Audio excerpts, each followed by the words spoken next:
Hello दोस्तों, नमस्कार। मैं भी एक आप सभी का स्वागत करता हूं आपके अपने इस परिवार में।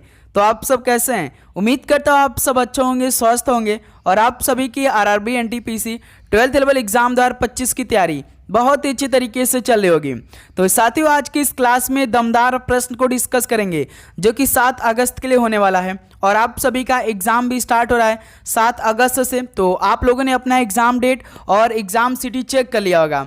तो एक क्लास आप सभी की तैयारी पर भारी पड़ने वाला है और एक क्लास आप सभी को पास कराने के लिए बहुत ही है मेरे दोस्त, यही क्लास। क्योंकि जो भी आज की इस क्लास में हम लोग 50 क्वेश्चन को डिस्कस करेंगे, सेम साथी यहीं से सवाल आपके शिफ्ट में आने वाले हैं। केवल आपको 50 क्वेश्चन में से 45 क्वेश्चन ठीक करना है। क्या आप सभी साथी आरआरबी एनटीपीसी 12th की तैयारी बहुत अच्छी तरीके से कर रहे हैं?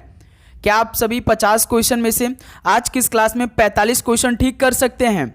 तो ये 50 क्वेश्चन टैकल करिए, देखिए क्या आप सभी से 45 क्वेश्चन ठीक हो पा रहे हैं। यदि साथी 45 क्वेश्चन ठीक नहीं हो पाते हैं तो समझिए आप सभी की तैयारी की और ज़रूरत है।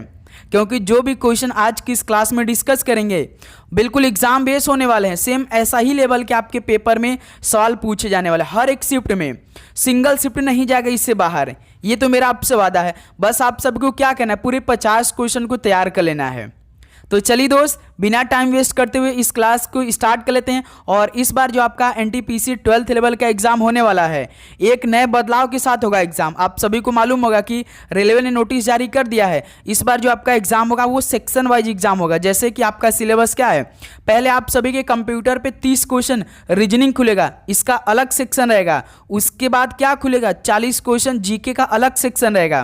फिर मेरे दोस्त लास्ट में 30 क्वेश्चन मैथ अलग रहने वाला है। इस बार आप सभी का एग्जाम सेक्शन वाइज होगा। पहले जो मिक्स क्वेश्चन होते थे रेलवे के एग्जाम, अब नहीं होगा साथी कोई भी रेलवे एग्जाम। अब लागू हो चुका एनटीपीसी 12th लेवल से, यानी 7 अगस्त से ये बदलाव के साथ आपका एग्जाम होगा। तो चलिए दोस्त, बिना टाइम वेस्ट करते हुए इस क्लास को स्टार्ट कर लेते हैं। उम्मीद करूंगा आप इन 50 क्वेश्चन को तैयार कर लेंगे। डेली क्लास सुबह 8 बजे, एक दोपहर में 12:35 पे और एक साथ ही शाम में 6:35 पे। ओके, लास्ट में अपना स्कोर करिएगा कि आप सभी का आज किस क्लास से कितना स्कोर रहा। देखिए पहला प्रश्न, किस अधिनियम के तहत मुस्लिम के लिए पृथक निर्वाचन की शुरुआत हुई? यानी साथी किस अधिनियम के तहत मुस्लिम के लिए अलग निर्वाचन की शुरुआत हुई थी? किस अधिनियम के तहत बताइए? तो याद रखिएगा, भारतीय परिषद अधिनियम 1909 के तहत। यानी ऑप्शन सी क्या हो जाएगा, बिल्कुल राइट आंसर हो जाएंगे। चलिए दोस्त, अगला सॉल्व कल करिएगा क्वेश्चन नंबर 2 को। गोदावरी नदी का उद्गम किस स्थान से होता है? बताइए साथी, गोदावरी नदी का उद्गम किस स्थान से होता है? तो साथी याद रखिएगा, त्र्यंबकेश्वर की पहाड़ियों से होता है। ऑप्शन ए यहाँ से आप सभी क्या हो जाएगा, बिल्कुल राइट आंसर हो जाएंगे। ओके, चलिए अगला सॉल्व कॉल करिएगा क्वेश्चन नंबर 3 को। चंपारण का सत्याग्रह किस वर्ष में हुआ था? बताइए साथी, चंपारण का सत्याग्रह किस वर्ष में हुआ था? तो मेरे दोस्त याद रखिएगा 1917 में हुआ था। डी ऑप्शन क्या हो जाएगा आप सभी का, बिल्कुल राइट आंसर हो जाएंगे। चलिए अगला सॉल्व कॉल करिएगा क्वेश्चन नंबर 4 को। प्रसिद्ध संघाई महोत्सव किस राज्य में मनाया जाता है? बताइए दोस्त, जो प्रसिद्ध संघाई महोत्सव है ये किस राज्य में मनाए जाते हैं? तो याद रखेंगे साथी, ये मणिपुर में मनाए जाते हैं संघाई महोत्सव। ऑप्शन सी क्या हो जाएगा, बिल्कुल राइट आंसर हो जाएंगे। चलिए अगला सॉल्व कॉल करिएगा क्वेश्चन नंबर 5 को। हैदराबाद का अंतिम निजाम यानी शासक कौन था? बताइए, हैदराबाद का अंतिम शासक कौन था? तो साथी याद रखिएगा, मीर उस्मान अली खान था। ऑप्शन सी क्या हो जाएगा, बिल्कुल राइट आंसर हो जाएंगे। चलिए अगला सॉल्व कॉल करिएगा क्वेश्चन नंबर 6 को।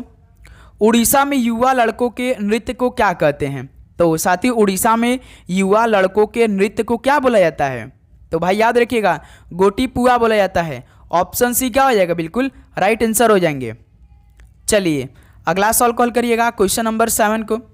निम्नलिखित में से कौन काकोरी डकैती के विचारकों में से एक था? बताइए साथी, जो काकोरी ट्रेन डकैती हुआ था इनके विचारकों में से एक कौन था?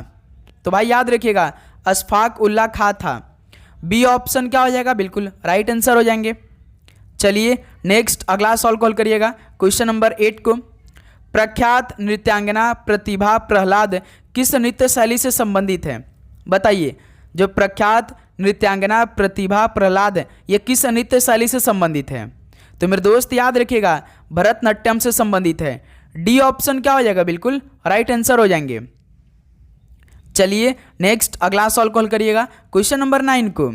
1912 में सिविल सेवाओं के संबंध में रॉयल कमीशन के गठन के समय वायसराय कौन था? बताइए, 1912 में सिविल सेवाओं के संबंध में रॉयल कमीशन के गठन के समय वायसराय कौन था?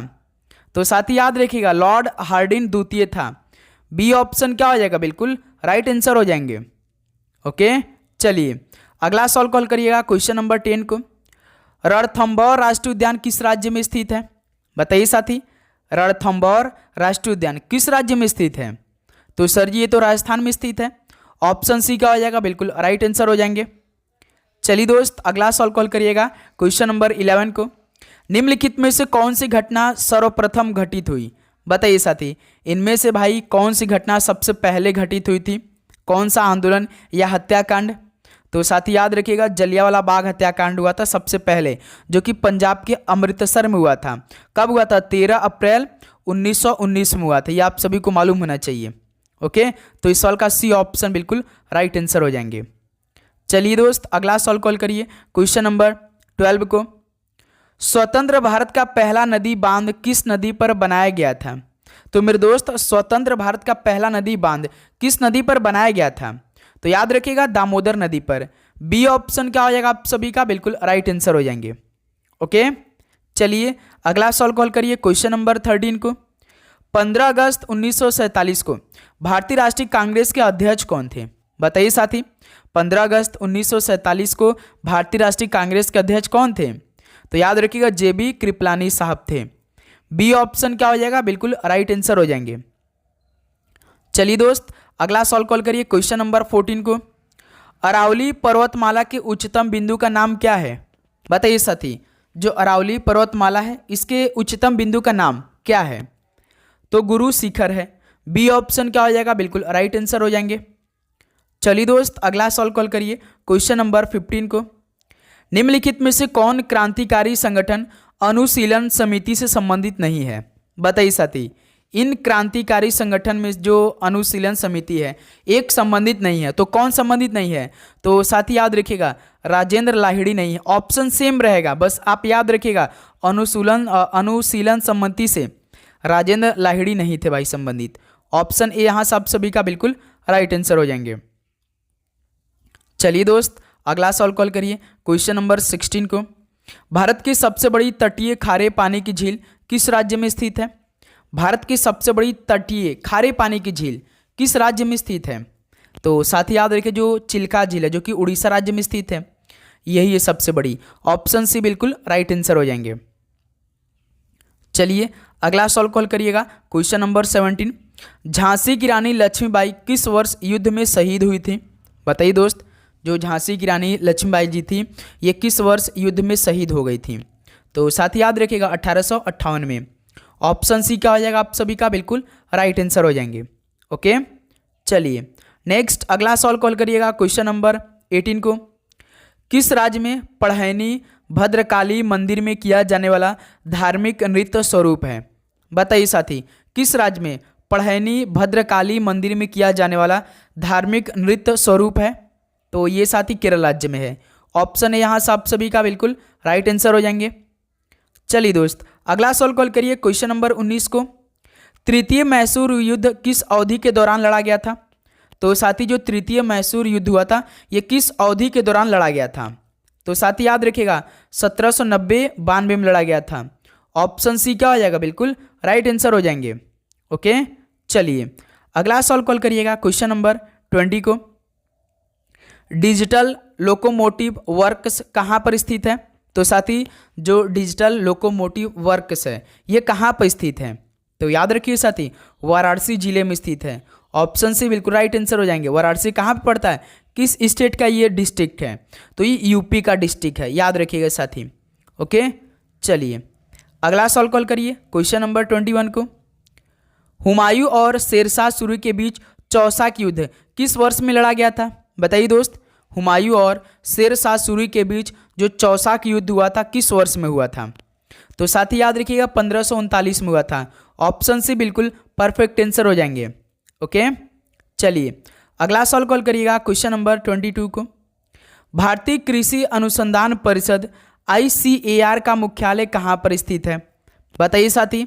जो भारतीय कृषि अनुसंधान परिषद है ICAR, इसका हेडक्वार्टर कहाँ पर स्थित है? तो साथी याद रखिएगा, भारत की जो राजधानी है नई दिल्ली, यहाँ पर स्थित है। यानी ऑप्शन ए यहाँ से आप सभी का बिल्कुल राइट आंसर हो जाएंगे। चलिए दोस्त, अगला सॉल्व कॉल करिएगा क्वेश्चन नंबर 23 को। निम्नलिखित में से कौन जहांगीर के शासनकाल में एक प्रसिद्ध चित्रकार था? बताइए साथी, कौन जहांगीर के शासनकाल में एक प्रसिद्ध चित्रकार था? तो मेरे दोस्त याद रखिएगा, उस्ताद मंसूर था। सी ऑप्शन क्या हो जाएगा? बिल्कुल राइट आंसर हो जाएंगे। चलिए नेक्स्ट अगला सॉल्व कॉल करिएगा क्वेश्चन नंबर 24 को। राष्ट्रीय पर्यावरण अभियांत्रिकी अनुसंधान संस्थान नीरी कहाँ स्थित है? बताइए साथी, जो राष्ट्रीय पर्यावरण अभियांत्रिकी अनुसंधान संस्थान नीरी है, ये कहाँ पर स्थित है? ये मोस्ट इंपॉर्टेंट सॉल्व बनेंगे एग्जाम के लिए। तो साथी याद रखिएगा, नागपुर में स्थित है। ऑप्शन सी बिल्कुल राइट आंसर हो जाएंगे। चलिए अगला सॉल्व कॉल करिए क्वेश्चन नंबर 25 को। कन्नौज की लड़ाई में शेरशाह सूरी द्वारा हुमायूं को किस वर्ष में पराजित किया गया था? बताइए साथी, जो कन्नौज की लड़ाई में शेरशाह सूरी द्वारा हुमायूं को पराजित किया गया था, किस वर्ष में किया गया था? तो मेरे दोस्त याद रखिएगा 1540 में। ऑप्शन सी बिल्कुल राइट आंसर हो जाएंगे। चलिए अगला सॉल्व कॉल करिए क्वेश्चन नंबर 26 को। IAEA का मुख्यालय कहाँ स्थित है? बताइए, IAEA का मुख्यालय की बात करेंगे तो ये वियना ऑस्ट्रिया में स्थित है। ऑप्शन यहाँ से आप सभी का बिल्कुल राइट आंसर हो जाएंगे। ओके, चलिए दोस्त अगला सॉल्व कॉल करिएगा क्वेश्चन नंबर 27 को। विशिष्टाद्वैत दर्शन के संस्थापक कौन थे? तो मेरे दोस्त, जो विशिष्टाद्वैत दर्शन के संस्थापक हैं वो कौन थे? तो याद रखिएगा, रामानुजाचार्य हैं। डी ऑप्शन क्या हो जाएगा मेरे दोस्त? बिल्कुल राइट आंसर हो जाएंगे। तो साथी उम्मीद करूंगा आपको हर एक क्वेश्चन काफ़ी अच्छी तरीके से समझ में आ रहे होंगे। तो साथी आप चैनल पे नए तो सब्सक्राइब करने के बाद नोटिफिकेशन को जरूर ऑन कर लीजिएगा। ओके, देखिए क्वेश्चन नंबर 28। डेनमार्क की राजधानी क्या है? बताइए, what is the capital of Denmark? क्या है? तो भाई याद रखिएगा, कोपेनहेगन है। ऑप्शन है यहाँ से आप सभी का बिल्कुल राइट आंसर हो जाएंगे। चलिए अगला सॉल्व कॉल करिएगा क्वेश्चन नंबर 29 को। फिरोज शाह तुगलक ने किस प्रसिद्ध शहर का गठन किया था? फिरोज शाह तुगलक ने किस प्रसिद्ध शहर का गठन किया था? तो साथ ही याद रखिएगा, हिसार का किया था। डी ऑप्शन बिल्कुल राइट आंसर हो जाएंगे। चलिए अगला सॉल्व कॉल करिएगा क्वेश्चन नंबर 30 को। रूबल कहाँ की मुद्रा है? याद रखिए साथी, आप सभी को हर देश का राजधानी और मुद्रा मालूम होना चाहिए, क्योंकि 1 से 2 साल आपके पेपर में कन्फर्म है। जरूर भाई NTPC 12th लेवल के पेपर में आने वाले हैं। ओके, तो रूबल कहाँ की मुद्रा है? बताइए। तो सर ये तो रूस की है। ऑप्शन सी बिल्कुल राइट आंसर हो जाएंगे। चलिए दोस्त अगला सॉल्व कॉल करिएगा क्वेश्चन नंबर 31 को। नदी का वह ज्वारीय मुहाना जहाँ पर ताज़ा और खारी पानी मिश्रित होता है क्या कहलाता है? तो साथी, नदी का वह ज्वारीय मुहाना जहाँ पर ताज़ा और खारा पानी मिश्रित होते हैं वो क्या कहलाते हैं? तो भाई याद रखिएगा, एस्चुअरी बोलते हैं। ऑप्शन सी एस्चुअरी बिल्कुल परफेक्ट आंसर हो जाएंगे। चलिए अगला सॉल्व कॉल करिएगा क्वेश्चन नंबर 32 को। इसरो द्वारा भारत का पहला उपग्रह कौन सा था? इसरो द्वारा भारत का पहला उपग्रह कौन सा था? तो मेरे दोस्त याद रखिएगा, आर्यभट्ट था। डी ऑप्शन क्या हो जाएगा? बिल्कुल परफेक्ट आंसर हो जाएंगे। चलिए अगला सॉल्व कॉल करिएगा क्वेश्चन नंबर 33 को। दीनदयाल उपाध्याय ग्रामीण कौशल योजना किस वर्ष शुरू की गई थी? बताइए साथी, दीनदयाल उपाध्याय ग्रामीण कौशल योजना किस वर्ष में स्टार्ट की गई थी? तो मेरे दोस्त ये आपका 2014 में स्टार्ट की गई थी। बी ऑप्शन क्या हो जाएगा? बिल्कुल परफेक्ट आंसर हो जाएंगे। ओके, चलिए अगला सॉल्व कॉल करिएगा क्वेश्चन नंबर 34 को। भारत का दक्षिणतम बंदरगाह किस राज्य में स्थित है? तो साथी, भारत का जो दक्षिणतम बंदरगाह है ये किस राज्य में स्थित है? तो याद रखिएगा साथी, ये तमिलनाडु में स्थित है। डी ऑप्शन क्या हो जाएगा? बिल्कुल राइट आंसर हो जाएंगे। चलिए दोस्त अगला सॉल्व कॉल करिएगा क्वेश्चन नंबर 35 को। गल्फ स्ट्रीम ये किसकी खाड़ी से निकलती है? बताइए साथी, गल्फ स्ट्रीम जो है वो किसकी खाड़ी से निकलती है? तो भाई याद रखिएगा, मैक्सिको की खाड़ी से निकलती है गल्फ स्ट्रीम। ऑप्शन सी बिल्कुल राइट आंसर हो जाएंगे। ओके, चलिए अगला सॉल्व कॉल करिएगा क्वेश्चन नंबर 36 को। उड़ीसा के कोरापुट जिले के पंचपटमाली में किस खनिज के विशाल भंडार मौजूद हैं? बताइए साथी, उड़ीसा के कोरापुट जिले के पंचपटमाली में किस खनिज के विशाल भंडार मौजूद है? तो भाई याद रखिएगा बॉक्साइट के। डी ऑप्शन क्या हो जाएगा, बिल्कुल राइट आंसर हो जाएंगे। ओके, चलिए अगला सॉल्व कॉल करिएगा क्वेश्चन नंबर 37 को। सुल्तानपुर नेशनल पार्क किस राज्य में स्थित है? बताइए, सुल्तानपुर नेशनल पार्क किस राज्य में स्थित है? तो मेरे दोस्त याद रखिएगा ये हरियाणा राज्य में स्थित है Sultanpur national park. Option C बिल्कुल राइट आंसर हो जाएंगे। चलिए अगला सॉल्व कॉल करिएगा क्वेश्चन नंबर 38 को। अरुणाचल प्रदेश में लोसर उत्सव किस जनजाति द्वारा मनाया जाता है? लोसर उत्सव तो अरुणाचल प्रदेश में मनाया जाता है, लेकिन साथ ही किस जनजाति द्वारा? तो साथ ही याद रखिएगा मोनपा जनजाति द्वारा। ऑप्शन सी बिल्कुल राइट आंसर हो जाएंगे। चलिए अगला सॉल्व कॉल करिएगा क्वेश्चन नंबर 39 को। भारत में स्थित एक बायोस्फीयर रिजर्व है जो यूनेस्को विश्व विरासत स्थल भी है। बताइए साथी कौन कौन है? भारत में स्थित एक बायोस्फीयर रिजर्व है जो यूनेस्को विश्व विरासत स्थल भी है। देखिए सुंदरबन भी है और कंचनजंगा दोनों है। इसका मतलब सी ऑप्शन बिल्कुल राइट आंसर हो जाएंगे। ओके दोस्त, चलिए अगला सॉल्व कॉल करिएगा क्वेश्चन नंबर 40 को। भारतीय सिविल सेवा अधिनियम किस वर्ष में लागू किया गया था? तो मेरे दोस्त भारतीय सिविल सेवा अधिनियम किस वर्ष में लागू किया गया था? तो साथ ही याद रखिएगा 1861 में। बी ऑप्शन परफेक्ट आंसर हो जाएंगे। साथ ही लास्ट में स्कोर करेंगे और आप लोग नोटिफिकेशन को ऑन करिएगा। जब भी क्लास आएगी तो सबसे पहला नोटिफिकेशन आप सभी के पास जाएगी। जनगणना 2011 के अनुसार केरल के बाद किस राज्य की साक्षरता दर अधिकतम है? बताइए साथी, जनगणना 2011 के अनुसार केरल तो पहले नंबर पे है, उसके बाद साथ ही साक्षरता दर किस राज्य की अधिकतम है? तो सर जी मिजोरम की है। ऑप्शन के अकॉर्डिंग बी ऑप्शन बिल्कुल परफेक्ट आंसर हो जाएंगे। चलिए अगला सॉल्व कॉल करिएगा क्वेश्चन नंबर 42 को। 2011 की जनगणना के अनुसार भारत की शहरी जनसंख्या कितनी है, यानी कितने प्रतिशत है? बताइए 2011 की जनगणना के अनुसार भारत में कितने प्रतिशत शहरी जनसंख्या है?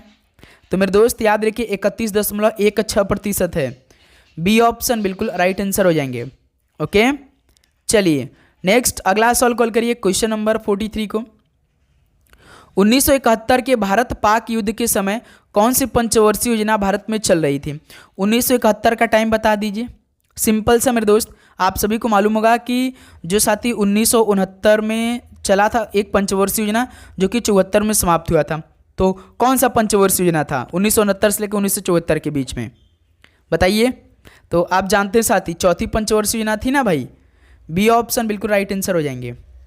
चलिए अगला सॉल्व कॉल करिए क्वेश्चन नंबर 44 को। अंतर्राष्ट्रीय जनसंख्या दिवस कब मनाया जाता है? तो मेरे दोस्त अंतर्राष्ट्रीय जनसंख्या दिवस कब मनाया जाता है? तो याद रखिए साथी 11 जुलाई को। तो यहाँ से बी ऑप्शन क्या हो जाएगा, बिल्कुल राइट आंसर हो जाएंगे। चलिए अगला सॉल्व कॉल करिएगा दोस्त क्वेश्चन नंबर 45 को। अफ्रीकी महाद्वीप का सबसे ऊंचा पर्वत कौन सा है? अफ्रीकी महाद्वीप का सबसे ऊंचा पर्वत कौन सा है? तो किलिमंजारो पर्वत है। ऑप्शन यहाँ सब सभी का बिल्कुल राइट आंसर हो जाएंगे। चलिए अगला सॉल्व कॉल करिएगा क्वेश्चन नंबर 46 को। वर्ष 1980 में भारत सरकार द्वारा कितने बैंकों का राष्ट्रीयकरण किया गया था? बताइए साथी, वर्ष 1980 में भारत सरकार द्वारा कितने बैंकों का राष्ट्रीयकरण किया गया था? तो मेरे दोस्त याद रखिएगा 6 बैंकों का। ऑप्शन से बिल्कुल राइट आंसर हो जाएंगे। चलिए अगला सॉल्व कॉल करिए क्वेश्चन नंबर 47 को। भारत के संविधान का कौन सा अनुच्छेद राज्य सरकार राज्यपाल को अध्यादेश जारी करने का अधिकार देता है? बताइए भारत के संविधान का कौन सा अनुच्छेद राज्य सरकार जो होती है वो राज्यपाल को अध्यादेश जारी करने का अधिकार देते हैं? किस अनुच्छेद में है? तो साथ ही याद रखिएगा अनुच्छेद 213 में है। डी ऑप्शन बिल्कुल परफेक्ट आंसर हो जाएंगे। ओके, चलिए अगला सॉल्व कॉल करिए क्वेश्चन नंबर 48 को। भारत के संविधान में किस संशोधन के तहत चुनाव के बाद किसी अन्य पार्टी के लिए निर्वाचन अवैध होता है? बताइए साथी, भारत के संविधान में किस संशोधन के तहत चुनाव के बाद किसी अन्य पार्टी के लिए विवर्तन अवैध होता है? सॉरी साथी, विवर्तन की बात किया है। विवर्तन जो था वो अवैध होता है। तो किस संशोधन के तहत? तो साथी याद रखिए ये 52वें संविधान संशोधन के तहत हुआ था। डी ऑप्शन बिल्कुल परफेक्ट आंसर हो जाएंगे। ओके, चलिए नेक्स्ट अगला सॉल्व कॉल करिए क्वेश्चन नंबर 49 को। भारत की स्टैच्यू ऑफ यूनिटी किस राज्य में स्थित है? तो साथी भारत की जो स्टैच्यू ऑफ यूनिटी है ये किस राज्य में स्थित है? तो सर जी ये तो गुजरात में स्थित है, यानी बी ऑप्शन इस सॉल्व का राइट आंसर हो जाएंगे। चलिए दोस्त लास्ट क्वेश्चन बताएंगे क्या बनेगा बिल्कुल परफेक्ट आंसर। उपन्यास a prime minister to remember ये किसने लिखा था? जो उपन्यास है a prime minister to remember किसने लिखा था? तो मेरे दोस्त याद रखिएगा, एडमिरल सुशील कुमार ने लिखा था। ऑप्शन यहाँ से आप सभी का राइट आंसर हो जाएंगे। तो साथ ही दमदार 50 क्वेश्चन कंप्लीट हो चुका है। आप बताइए कि आप सभी के 50 क्वेश्चन में से कितना स्कोर रहा। उम्मीद करूँगा दोस्त आपको हर एक क्वेश्चन बहुत अच्छी तरीके से समझ में आए होंगे और आप 50 क्वेश्चन को तैयार कर लेंगे और आपने अपनी तैयारी को परखा होगा कि आप सभी से 50 क्वेश्चन में से 45 स्कोर ठीक हो पाया या नहीं। कमेंट करके एक बार जरूर बताइएगा साथी। और आप चैनल पर नए तो सब्सक्राइब करने के बाद नोटिफिकेशन को ऑन करिएगा, ओके, क्योंकि लगातार हम आप सभी को क्लास प्रोवाइड कर रहे हैं बहुत अच्छी तरीके से, ओके। और मैथ की क्लास भी आने वाली है आप सभी के बीच में, तो बस आप सभी के पास नोटिफिकेशन जाना चाहिए, इसलिए नोटिफिकेशन ऑल पे ऑन कर लीजिए, ओके। तो आप सभी को एग्जाम के लिए best of luck. Mata Rani की कृपा रहे कि आपका पेपर बहुत अच्छा जाए। वैसे तो भाई भगवान भोलेनाथ की आशीर्वाद आप पे बना है कि आपका पेपर बहुत ही अच्छा जाएगा। बस आप एग्ज़ाम के टाइम रिलैक्स होकर जाइए, सेंटर पे टाइम से पहले पहुँचिए, सभी डॉक्यूमेंट रेडी कर लीजिए, ओके दोस्त। तो चलिए इसी के साथ क्लास को समाप्त करते हैं। मिलते हैं साथ ही शाम में 6:35 पे एक और क्लास के साथ। सभी को जय हिंद, जय भारत। पढ़ाई करते रहिए। All the very best. धन्यवाद।